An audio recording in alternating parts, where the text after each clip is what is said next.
Queridos irmãos e amigos, desejo que a paz do Senhor Jesus esteja sobre cada vida e em cada coração. Vamos hoje dar continuidade à lição da Escola Dominical. Estamos estudando a revista dos adultos, a carreira que nos está proposta. E hoje é a lição número 4, que será ministrada no dia 28 de abril de 2024. Tem como título Como se conduzir na caminhada. Texto áureo. Andai com sabedoria para com os que estão de fora, remindo o tempo. Colossenses capítulo 4, versículo 5. Verdade prática. A jornada para o céu deve ser feita com prudência e sabedoria, num contexto de oposição à nossa maneira de viver. Leitura diária, na segunda-feira. Apenas o título, as referências estão na descrição do vídeo, assim como o título da lição, o texto áureo e a verdade prática e outros comentários. Segunda, o Senhor Jesus como nosso modelo de vida. Terça, fazendo a vontade do Pai na caminhada. Quarta, a jornada espiritual semelhante à de um atleta. Quinta, a necessidade da prudência na caminhada. Sexta, não podemos trilhar o caminho dos nécios na jornada. Sábado, remindo o tempo ao longo da caminhada. A leitura bíblica em classe, apenas 3 versículos, Efésios capítulo 5, versículo 15 a 17. O texto bíblico diz assim: Portanto, vede prudentemente como andais, não como nécios, mas como sábios, remindo o tempo, porquanto os dias são maus. Pelo que não sejais insensatos, mas entendei qual seja a vontade do Senhor. Amém? Introdução. Também está na descrição do vídeo. Nesta lição, trataremos sobre a conduta cristã neste mundo enquanto aguardamos o grande dia da redenção. Para essa jornada, nosso Senhor deixou orientações contundentes e necessárias, a fim de que os seus discípulos não perdessem o ânimo, mas suportassem as aflições deste mundo. João capítulo 16, versículo 33. Na sequência, veremos também que o andar do crente deve ser prudente e com sabedoria, principalmente para com os que estão de fora. Por fim, a lição aponta que os dias são maus e por isso o crente deve ter um modo de vida vigilante. Objetivo da lição: apontar o padrão de conduta cristã descrito na palavra de Deus. Esse é o primeiro objetivo. O segundo, explicar que a caminhada cristã deve ser conduzida com prudência e sabedoria. E o terceiro objetivo, advertir qual deve ser o comportamento do crente frente aos dias maus. Motivação.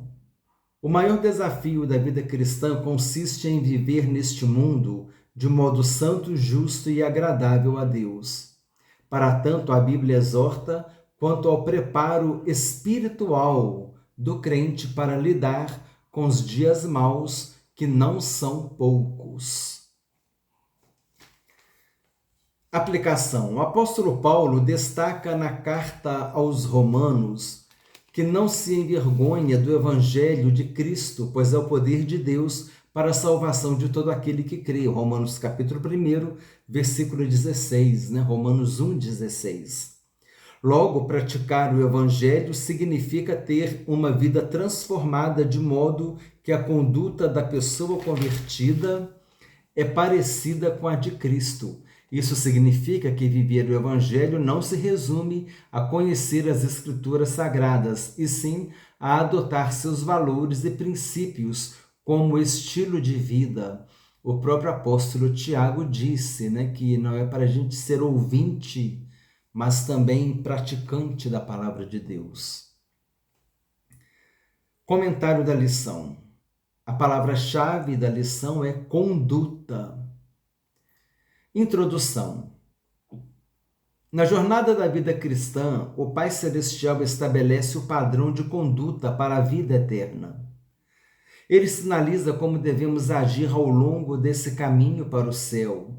Por isso, como evidência do seu amor e cuidado, preparando tudo para que trilhemos bem o caminho da verdade, o Pai nos corrige em nossa jornada cristã. Por isso, nesta lição, estudaremos a respeito de como devemos nos conduzir pelo caminho que nos leva ao céu. Item 1. O padrão de conduta na caminhada cristã. Nós temos um padrão, nós temos um modelo para seguir. E esse modelo é Jesus, amém? 1. Jesus como nosso padrão de conduta. Antes de analisarmos o texto bíblico de Efésios capítulo 5, cabe-nos refletir a respeito de um padrão geral de conduta para fazer a vontade do Pai nesta caminhada cristã. Há um padrão que o Senhor Jesus espera de seus discípulos para fazer a vontade de Deus nesta vida? É uma pergunta. Há um padrão que o Senhor Jesus espera de seus discípulos para fazer a vontade de Deus nesta vida? A palavra padrão expressa uma norma determinada por consenso ou por uma autoridade oficial que se torna base de comparação consagrada como modelo a ser seguido. Foi o que nós falamos, o modelo é Jesus, um modelo a ser seguido. O Senhor Jesus ensinou o seguinte: porque eu vos dei exemplo para que, como eu vos fiz, façais vós também. João capítulo 13, versículo 15. Ora, esse texto expressa que ele é o nosso modelo de conduta, o nosso padrão de vida. Sim, há um padrão de conduta que tem como base o nosso Senhor, Jesus, e que deseja fazer a vontade de Deus neste mundo. E quem deseja fazer a vontade de Deus neste mundo deve olhar para Jesus, o autor e consumador da fé. Então aqui, vamos ler novamente, né? Ora, esse texto expressa que ele é o nosso modelo de conduta, o nosso padrão de vida. Sim, há um padrão de conduta que tem como base o nosso Senhor. E quem deseja fazer a vontade de Deus neste mundo deve olhar para Jesus, o autor e consumador da fé. Hebreus capítulo 12, versículo 2 diz que Jesus é o autor e consumador da fé. Falamos do padrão que é um modelo a ser seguido. E esse padrão é Jesus. Número 2. Fazendo a vontade de Deus. É o item 1.2. Como filho de Deus, Jesus procurou agradar ao Pai na jornada desta vida, fazendo sempre a sua vontade. Aqui eu vou interromper a leitura para fazer um comentário baseado em Primeira carta de Paulo aos Coríntios, 1 Coríntios capítulo 2, versículo 16, quando Paulo disse que nós temos a mente de Cristo. O que é ter a mente de Cristo, irmãos? Quem tem a mente de Cristo deseja ser obediente e fazer a vontade de Deus. Jesus tinha a mente de Cristo, ele procurava glorificar a Deus, ele procurava obedecer a Deus, ele procurava fazer a vontade de Deus. Ele disse: eu vim para fazer a vontade daquele que me enviou. Então, ele foi obediente até a morte, morte de cruz. Ele disse: Pai, faça a tua vontade, afaste de mim este cálice, mas que não seja feita a minha vontade, mas que seja feita a tua vontade. Então, essa é a mente de Cristo. Em todos os evangelhos, nós vemos Jesus preocupado em fazer a vontade de Deus, em obedecer a Deus, em glorificar a Deus, em trazer a mensagem de Deus, em fazer a obra que Deus enviou, que Deus o enviou para fazer. Então, nós vemos que essa é a nossa mente também. Se você deseja ser fiel a Deus, andar na presença de Deus, fazer a vontade de Deus, seguir o que a Bíblia nos ensina, então você tem a mente de Cristo. Amém? Continuando, não por acaso nosso Senhor nos incentivou a buscar a vontade do Pai na oração que ele ensinou aos discípulos, o Pai Nosso. Aos olhos humanos, parece muito difícil andar no padrão divino de Cristo. Entretanto, isso é possível quando buscamos o auxílio do alto, conforme oração ensinada por ele. Logo, o cristão que deseja ir para o céu procura fazer a vontade de Deus, deixando de lado o caminho do egoísmo, do orgulho e da vaidade, procurando se aproximar e praticar a lei de ouro, ensinada pelo Senhor. Jesus ensinou uma lei de ouro, uma regra de ouro. Eu conheço como regra de ouro. Lei de ouro é um outro termo que eu aprendi aqui na lição, mas quando eu me refiro a esse versículo, eu falo da regra de ouro de Jesus. Então, essa lei de ouro, essa regra de ouro, é uma regra de conduta. Jesus disse assim: tudo o que vós quereis que os homens vos façam, fazei-lho também vós a eles.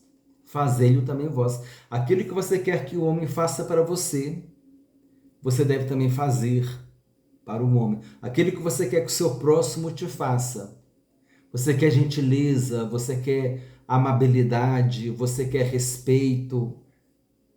Então você também deve fazer isso. Você quer honestidade, você quer que a pessoa seja honesta, seja íntegra com você, você também tem que ser honesto, tem que ser íntegro com ela. Então esta é a regra de ouro, ou lei de ouro, conforme está aqui na lição. Tudo que vós quereis que os homens vos façam, fazei-o também vós. Fazei a eles também vós.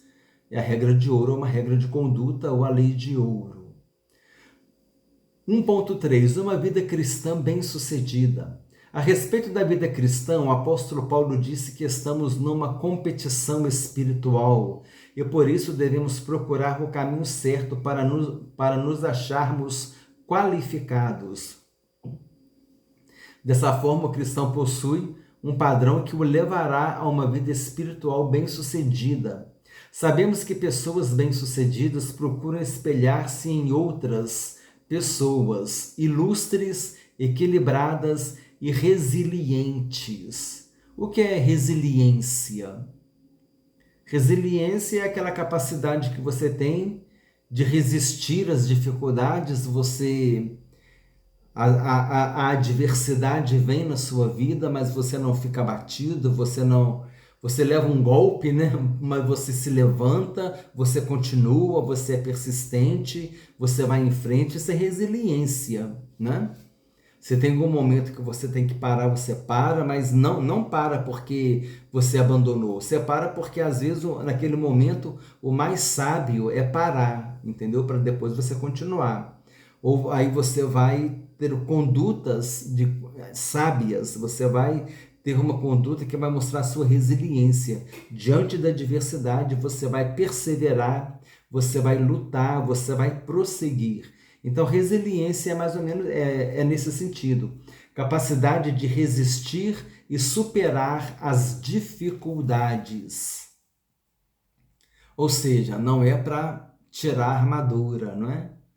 Não é para abandonar a espada, mas é para buscar o renovo no Senhor e sermos resilientes em todas as áreas da nossa vida, principalmente nas coisas concernentes ao reino de Deus. Amém? Muitas vezes as dificuldades vêm, muitas vezes as adversidades vêm, muitas vezes o julgamento vem, muitas vezes uma perseguição vem, mas precisamos ser resilientes na obra do Senhor, amém? Resilientes, persistentes, nada vai nos abalar, em nome de Jesus. Ora, em Cristo Jesus temos esse padrão e modelo.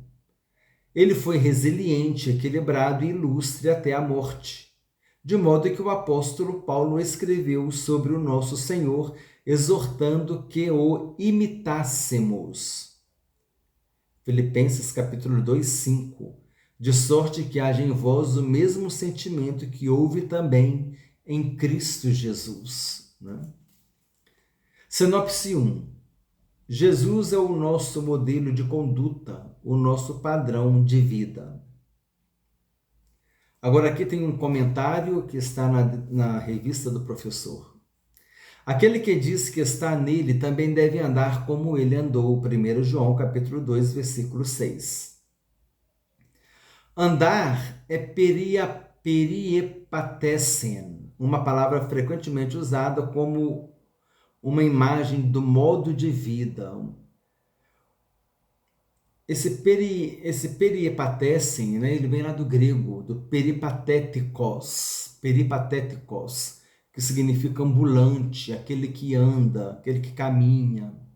Quando está escrito assim que Jesus estava caminhando, no grego bíblico, a palavra que está escrito, traduzida é essa, peripatéticos. Jesus estava caminhando. E é uma coisa interessante que Aristóteles, ele era chamado de peripatético. Por quê? Porque ele ensinava ao ar livre, caminhando. Ele dava aula caminhando. Enquanto ele dava aula, ele ia caminhando pelos jardins do Liceu, né? onde era a escola que ele ensinava. Então, ele ficava andando, caminhando e ensinando e dando aula. Então, ele é chamado de peripatético por causa disso. Porque do grego peripatetikos é andar, é caminhar, é ambulante, é itinerante, né? Então, andar é periepatesen, uma palavra frequentemente usada como uma imagem do modo de vida.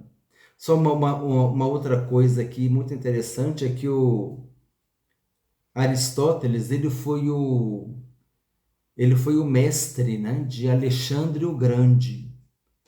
E Alexandre o Grande viveu entre o período intertestamentário. O que é o período intertestamentário? É aquele período entre Malaquias, né, que seria o último livro da Bíblia, do Antigo Testamento, e Mateus, o primeiro livro do Novo Testamento. Então, entre o Antigo Testamento e o Novo Testamento, existe um período de aproximadamente 400 anos.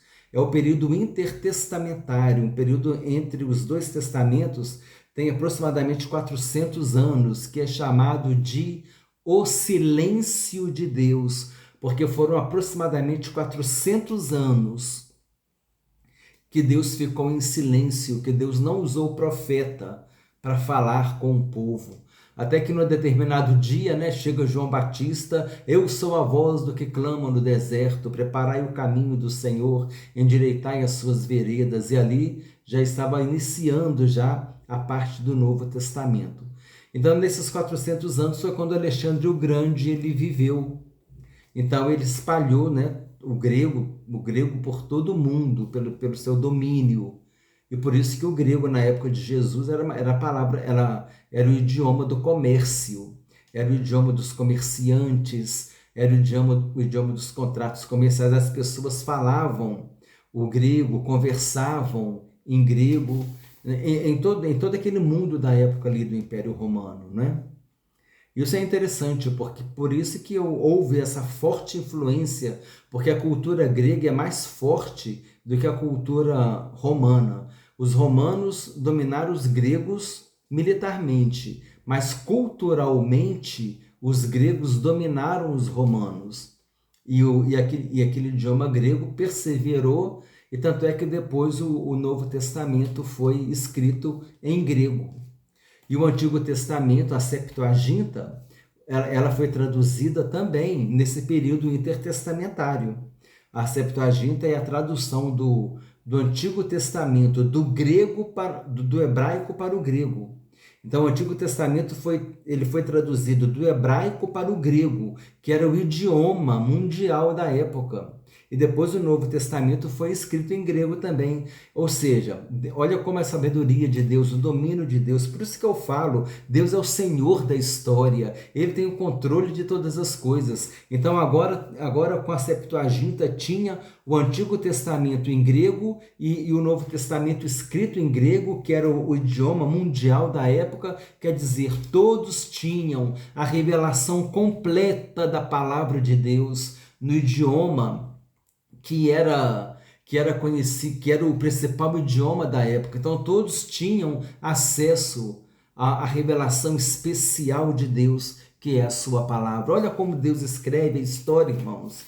Não foi coincidência, não foi porque um rei lá, que eu não me lembro o nome agora, que ele pediu, que dizem, né, segundo é uma tradição, que ele pediu que houvesse a tradução da Septuaginta para poder ter a Septuaginta lá na biblioteca, lá em Alexandria ou em algum outro lugar.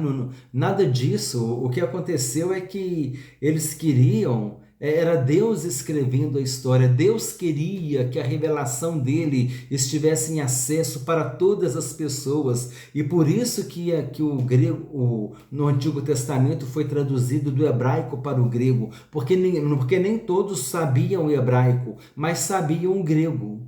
Então, o grego, o Antigo Testamento, a Septuaginta em grego e o Novo Testamento, ou seja, a Bíblia completa em grego, dando acesso a todas essas pessoas para que pudessem ter o conhecimento da revelação especial de Deus que está em sua palavra. E isso é muito interessante. Isso mostra como é Deus que escreve a história da humanidade. Não é o homem que escreve a história da humanidade, é a caneta de Deus que escreve a história da humanidade. Deus é o Senhor da história. Amém, irmãos? Então vamos concentrar aqui agora na leitura. Aquele que diz que está nele também deve andar como ele andou. 1 João capítulo 2, versículo 6.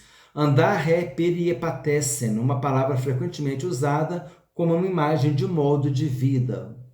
Quem mantiver um íntimo relacionamento com Jesus Cristo irá demonstrar a realidade desse relacionamento, vivendo uma vida cristã.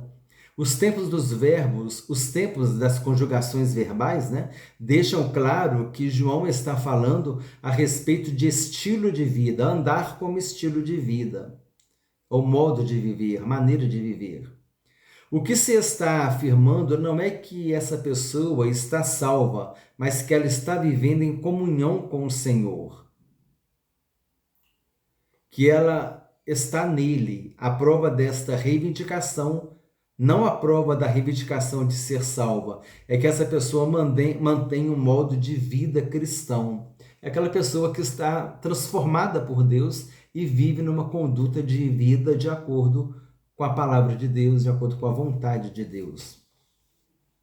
João deixa claro que os princípios que movem o mundo estão em conflito direto com Deus e com tudo que ele representa. Dessa forma, ninguém que esteja envolvido pela perspectiva que o mundo tem na vida irá fazer a vontade de Deus, nem desfrutar das bênçãos eternas conhecidas por aqueles que vivem eternamente. Número 2, fazendo a caminhada com prudência e sabedoria. 2.1, o que é prudência? Podemos dividir o capítulo 5 de Efésios em 3 partes. A caminhada do cristão em amor e uma caminhada sábia, e também uma trajetória cheia do Espírito. Aqui nos deteremos na segunda parte. Em Efésios 5, o apóstolo Paulo ensina a respeito da caminhada do cristão neste mundo. Neste capítulo, a palavra prudência se destaca. De acordo com o Antigo Testamento, a palavra prudência tem conotação de compreensão, discernimento, em Provérbios 9:9, como está escrito em Provérbios 9:9. E em Provérbios 9:10, quando se diz que o justo crescerá em prudência. O termo traz a ideia de ensino, instrução e capacidade para ensinar. No Novo Testamento, a palavra remete a algo que Deus derramou sobre nós, ou seja, toda prudência, entendimento, conhecimento e amor à vontade de Deus. Então podemos conceituar prudência como virtude que nos permite agir com cuidado e moderação diante de situações desafiadoras. É uma razão prática que nos permite discernir entre as escolhas mais adequadas para fazer o bem. Número 2, não andeis como nécios. O apóstolo Paulo diz que não devemos andar como nécios, cujo adjetivo, asofos, traz a ideia de alguém insensato, tolo, ignorante e embotado, mas como sábios, ou seja, devemos andar como sábios, ou seja, diligentes, cuidadoso e sábio, cheio do Espírito Santo para fazer a vontade do Senhor. Ser nécio reflete uma vida de ignorância espiritual. Reflete uma vida de ignorância espiritual, ausência de sabedoria e desprovida de luz divina. Significa estar imerso numa jornada de pecado. Por isso o apelo do apóstolo Paulo para o crente é: vede prudentemente como andais. Em outras palavras, seja prudente. O apóstolo Paulo deixa claro que os que vivem na carnalidade jamais agradarão a Deus. Andeis como sábios. O adjetivo que Paulo usa para qualificar quem caminha para o céu é sábio, do grego sofós. Sofós vem de Sofia, né? Sofia significa sabedoria em grego. Então, o sábio vem do termo grego sofós, sofói, sofós. Uma pessoa hábil, perita. Esse adjetivo descreve em essência a vida do cristão dirigida pelo Espírito Santo. Ora, os que andam no Espírito caminham na luz, na santidade e têm sabedoria. Por meio da luz divina que habita o crente, seu andar é com discernimento. A sabedoria realmente o faz distinguir entre o que deve ou não fazer. Há um compromisso de jamais voltar à conduta antiga do mundo. Um compromisso de jamais voltar à conduta antiga do mundo, é claro. Agora que eu já tive a experiência do novo nascimento, né? Eu deixei de ser um homem natural, eu vou ser um homem espiritual. Eu vou deixar de cogitar pelas coisas da carne e vou cogitar pelas coisas do espírito. Eu vou deixar de cogitar pelas coisas terrenas e eu vou cogitar pelas coisas espirituais. Por quê? Porque houve uma mudança de natureza. Então a minha natureza já não identifica mais com o mundo, né? O mundo aqui no sentido de uma sociedade corrompida, cujo padrão de vida, modelo de vida, padrão de vida, não está de acordo com a palavra de Deus. Mas agora eu vou viver de acordo com a palavra de Deus. Por quê? Porque o espiritual confere com o espiritual. O espiritual se identifica com o espiritual. Por quê? Porque agora a minha natureza é uma natureza espiritual. Por quê? Porque eu tive a experiência do novo nascimento. Eu fui regenerado, uma nova criatura em Cristo Jesus. A minha mente agora é a mente de Cristo. Isso é importante nós entendermos. Por isso, há um compromisso de jamais voltar à conduta antiga do mundo. Continuando a leitura. Contudo, é relevante compreender que essa sabedoria não é humana, não surge de cursos acadêmicos. Ela é espiritual, vem de cima. Por meio dessa sabedoria, andamos em santidade e nos tornamos semelhantes a Jesus. Sinopse 2. Sinopse é um breve resumo. Sinopse 2. A sabedoria no crente o faz discernir entre o que deve ou não fazer. Discernir, distinguir entre o que deve ou não fazer. Baseado na palavra de Deus, baseado na direção do Espírito Santo, e nós conseguimos discernir o que devemos e o que não devemos fazer. Compreender a vontade do Senhor. Enquanto fazer o melhor uso das oportunidades está relacionado à diligência ou à sabedoria, compreender a vontade do Senhor está relacionado ao discernimento. A sabedoria na vida diária reside na vontade de Deus. E ao procurar discernir esta vontade, devemos sempre distinguir entre o que está relacionado ao geral e ao particular. O primeiro é encontrado nas Escrituras. Por exemplo, Deus não quer que alguns se percam, senão que todos venham a arrepender-se. O desejo de Deus é que todos cheguem ao pleno conhecimento da verdade, é que todos sejam salvos. Esse é o desejo particular pela vida de cada pessoa, pode ser conhecido através dos princípios das Escrituras, dos conselhos comunitários ou da sabedoria, da oração e da orientação que nos foram revelados pelo Espírito Santo. Provérbios capítulo 3, versículos 5 e 6. Confia no Senhor de todo o teu coração e não te estribes no teu próprio entendimento. Reconhece-o em todos os teus caminhos e ele endireitará as tuas veredas. Quando toda a nossa vida está relacionada à vontade de Deus, em suas dimensões geral e particular, então estaremos vivendo de forma prudente e sábia. Número 3, vencendo os dias maus, remindo o tempo. O versículo 16 de Efésios capítulo 5 apresenta o verbo remir como tradução do grego exagorazo. No versículo aparece exagorazomenoi, que significa remindo. Exagorazo é remir. Ele possui dois sentidos: redimir, resgatar do poder de outro pelo pagamento de um preço. Resgatar do poder do outro pelo pagamento de um preço. Foi o que Jesus fez, né? Por isso que nós somos redimidos, por isso que nós somos redimidos, por isso que nós somos remidos, pecadores remidos, né? Eu estava refletindo hoje sobre isso, aquele hino que diz assim: no céu não entra pecado, mas no céu entra pecadores, pecadores lavados e remidos pelo sangue de Jesus. Glória a Deus. E número 2, comprar para uso próprio. Então podemos dizer que remir é uma expressão usada para se referir à sabedoria dos compradores que esperavam o momento certo para comprar de acordo com o melhor preço oferecido pelo mercado. Olha só onde que está relacionada a palavra remir. Olha só. Então podemos dizer que remir é uma expressão usada para se referir à sabedoria dos compradores que esperavam o momento certo para comprar de acordo com o melhor preço oferecido pelo mercado.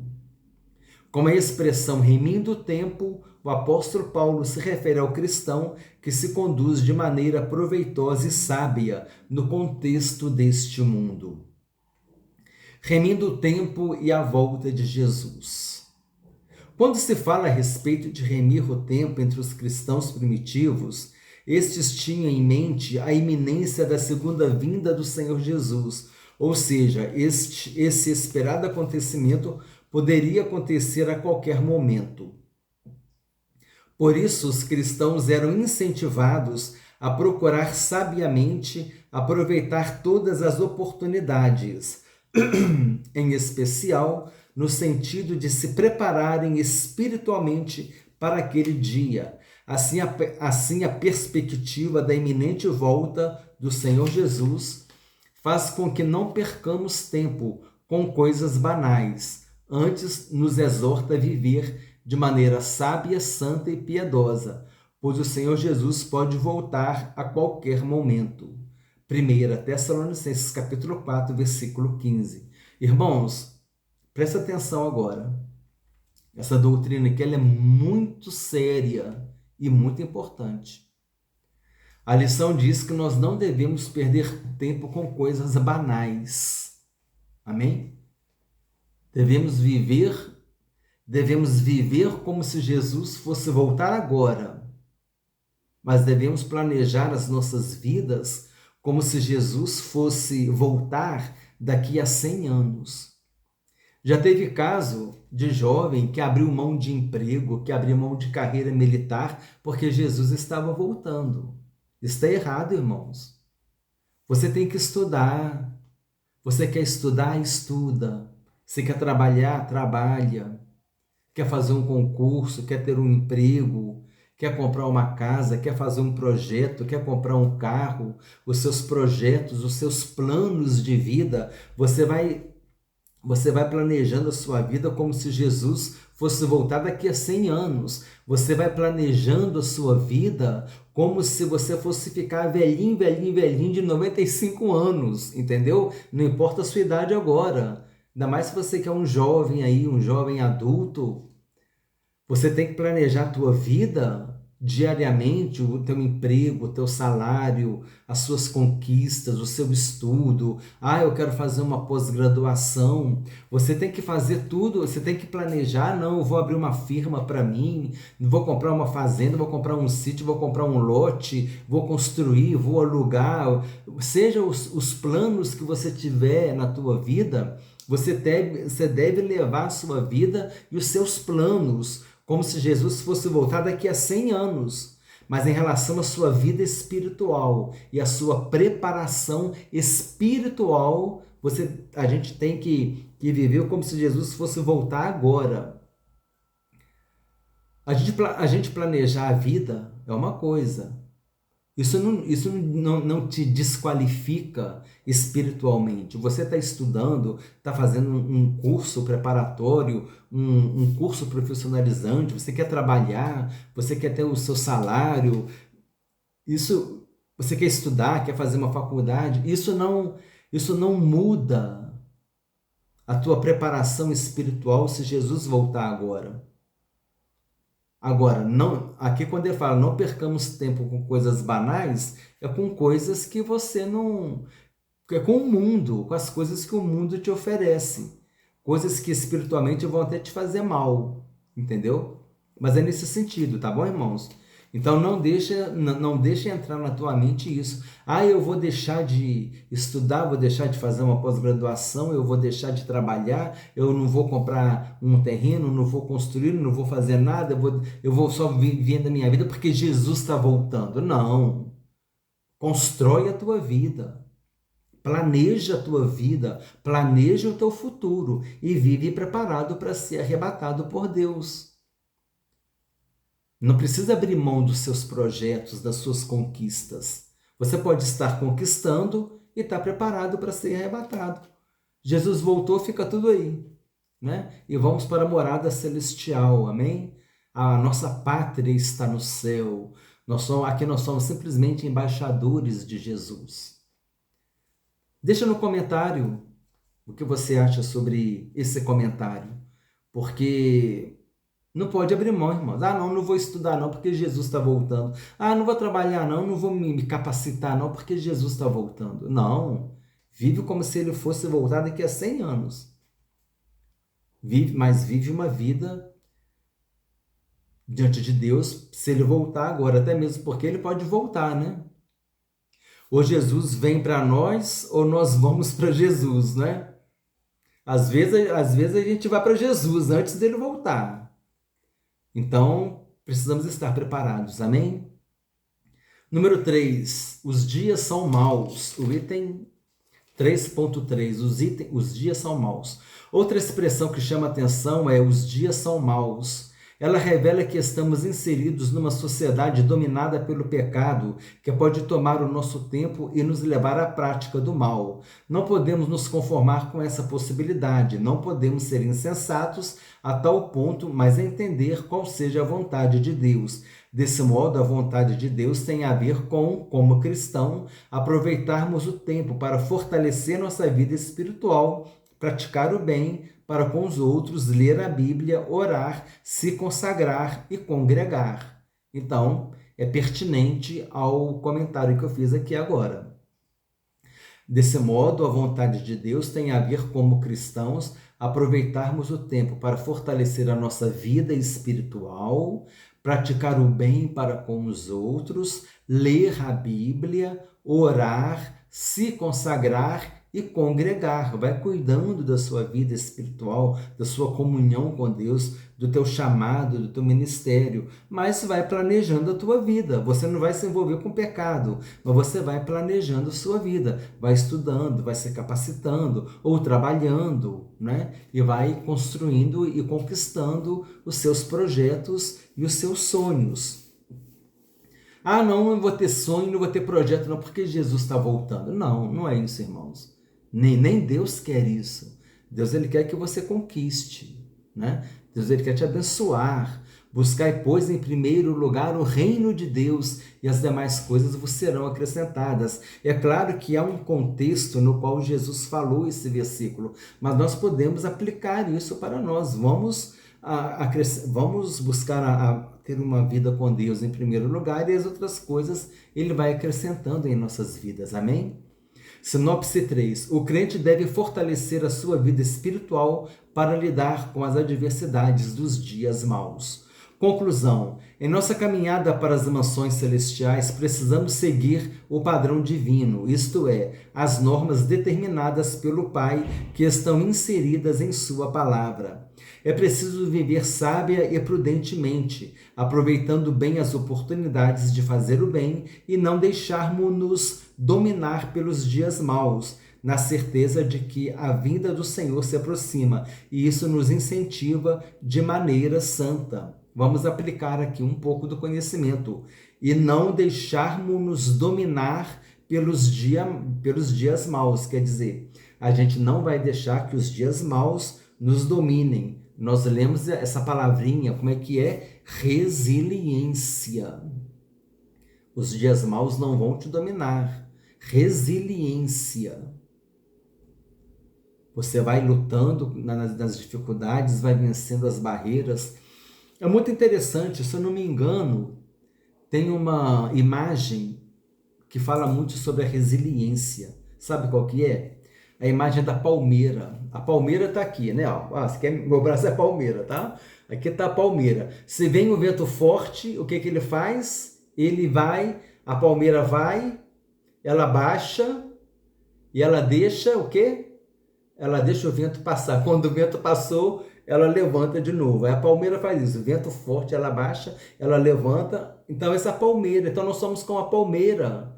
Vem a tempestade, vem a adversidade, vamos fazer isso, não nos curvando diante da palmeira, não é isso, mas é evitando o desgaste, tendo sabedoria. Muito pelo contrário, ao invés de nós estarmos nos inclinando para a adversidade, muito pelo contrário, nós estaremos descansando no Senhor e deixar a adversidade passar, e depois, quando tudo passar, o Senhor mesmo vai nos levantar novamente e vai nos colocar sempre na posição que Ele quer, engrandecendo o nome dEle em nossas vidas.